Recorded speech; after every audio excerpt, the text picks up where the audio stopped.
शिष्य की भूमिका, खुलापन और समर्पण। शिष्य खुले दिल से आगे बढ़ता है, जैसे भोर में कमल खिलता है। अहंकार विलीन हो जाता है, पूर्वधारणाएं टूट जाती हैं। शिष्य किसी व्यक्ति के सामने नहीं बल्कि गुरु के माध्यम से बहने वाली ब्रह्मांडीय धारा के सामने आत्मसमर्पण करता है। गुरु के शब्द मंत्र बन जाते हैं, जो साधक की आत्मा में सत्य को उकेर देते हैं।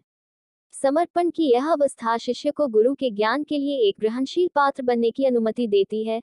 व्यक्तिगत पूर्वाग्रहों को त्याग कर और विश्वास और श्रद्धा के साथ गुरु से प्राप्त ज्ञान को गले लगाती है। इस खुलेपन में शिष्य गहन परिवर्तन का अनुभव करता है, क्योंकि गुरु की अंतर्दृष्टि आत्मा की सबसे गहरी परतों में प्रवेश करती है, आध्यात्मिक विकास और ज्ञान को बढ़ावा देती है। सत्य की खोज। शिष्य अंध अनुयायी नहीं होता। शिष्य प्रश्न करता है, खोज करता है और विवेक करता है। गुरु ज्ञान हठधर्मिता नहीं है, वे अकथनीय की ओर इशारा करने वाले संकेत हैं।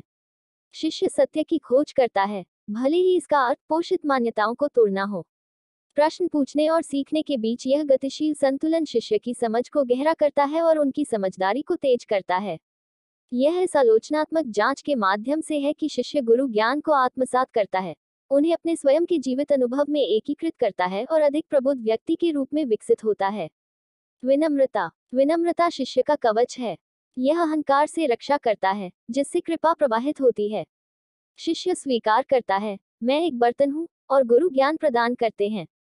इस विनम्रता में शिष्य गुरु का आशीर्वाद प्राप्त करता है। अपनी सीमाओं और गुरु के ज्ञान की विशालता को पहचानते हुए शिष्य सम्मान और कृतज्ञता का रवैया बनाए रखता है। यह विनम्रता एक सीखने के माहौल को बढ़ावा देती है, जहां शिष्य निरंतर विकास और आध्यात्मिक समृद्धि के लिए खुला रहता है, गुरु के मार्गदर्शन को एक ईमानदार और विनम्र दिल से अपनाता है। भक्ति। भक्ति अंधविश्वास नहीं है, यह प्रेम संबंध है। शिष्य के हृदय की धड़कनें गुरु के नाम से गूंजती हैं। भक्ति यात्रा को ईंधन देती है, जैसे अंधेरी गुफा में दीपक जलता है। शिष्य गाता है, नाचता है, और खुशी और कृतज्ञता के साथ रोता है। प्रत्येक आंसू एक प्रार्थना है। यह गहन भक्ति गुरु और शिष्य के बीच के बंधन को मजबूत करती है और रिश्ते को गहरी भावनात्मक और आध्यात्मिक महत्व देती है। भक्ति के कार्यों के माध्यम से शिष्य अपने प्रेम और श्रद्धा को व्यक्त करते हैं, एक शक्तिशाली संबंध बनाते हैं जो भौतिक तल से परे होता है और परम सत्य और मुक्ति की खोज में उनकी आत्माओं को एकजुट करता है। व्यक्तियों से परे। गुरु शिष्य का रिश्ता भौतिक अस्तित्व से परे होता है। यह एक वंश बन जाता है, जागृत हृदयों से बहने वाली नदी। गुरु सिर्फ ज्ञान ही नहीं बल्कि चेतना भी प्रदान करता है। शिष्य सिर्फ ज्ञान ही नहीं बल्कि कृपा भी प्राप्त करता है। यह गहरा संबंध समय के साथ बुनता रहता है, ज्ञान और ज्ञान की एक अटूट श्रृंखला बनाता है जो एक पीढ़ी से दूसरी पीढ़ी तक प्रवाहित होती है। गुरु की ज्ञान का सार बौद्धिक समझ तक सीमित नहीं है, बल्कि यह शिष्य के आध्यात्मिक विकास को पोषित करते हुए एक परिवर्तनकारी आंतरिक जागृति तक फैला हुआ है। मुखौट बनाना। हम जीवन के रंगमंच पर अभिनेताओं की तरह मुखौटे पहनते हैं। गुरु, शिष्य। गुरु करुणा का मुखौटा पहनते हैं, शिष्य ग्रहणशीलता का मुखौटा पहनते हैं। ये मुखौटे हमें अहंकार के बिना अपनी भूमिका निभाने की अनुमति देते हैं। मुखौटों के पीछे हम ब्रह्मांडीय नाटक में विलीन हो जाते हैं। यह नाट्य रूपक इस गहन सत्य को उजागर करता है कि गुरु और शिष्य दोनों ही अपनी स्पष्ट भूमिकाओं से परे जाकर एक पवित्र नाटक में शामिल होते हैं, जहां उनका सच्चा स्वरूप ब्रह्म के साथ जुड़ जाता है। मुखौटे आध्यात्मिक ज्ञान के संचरण को सुगम बनाते हैं, जो व्यक्तिगत पहचान और अहंकार की बाधाओं से मुक्त होते हैं। गतिशील विनिमय। गुरु ज्ञान प्रदान करते हैं, लेकिन शिष्य के प्रश्न बर्तन में हलचल मचा देते हैं।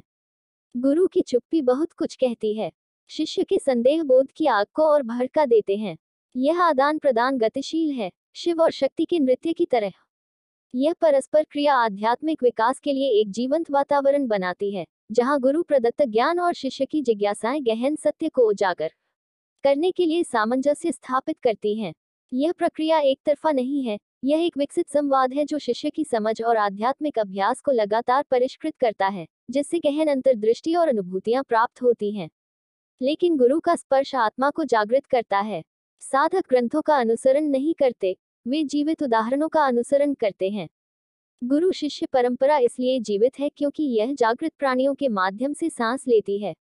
यह जीवंत परंपरा सुनिश्चित करती है कि आध्यात्मिक ज्ञान जीवंत और प्रासंगिक बना रहे, जो केवल पाठ्य ज्ञान के बजाय प्रत्यक्ष अनुभव के माध्यम से आगे बढ़े।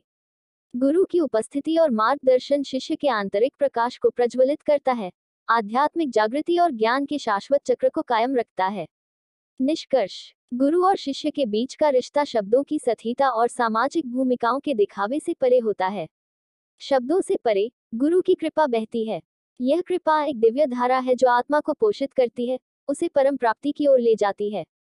एक सच्चे गुरु की उपस्थिति में हर पल ज्ञानोदय की क्षमता से भरा होता है। जीवित गुरु की तलाश करें, क्योंकि उनकी आंखों में आपको दिव्यता की झलक मिलेगी।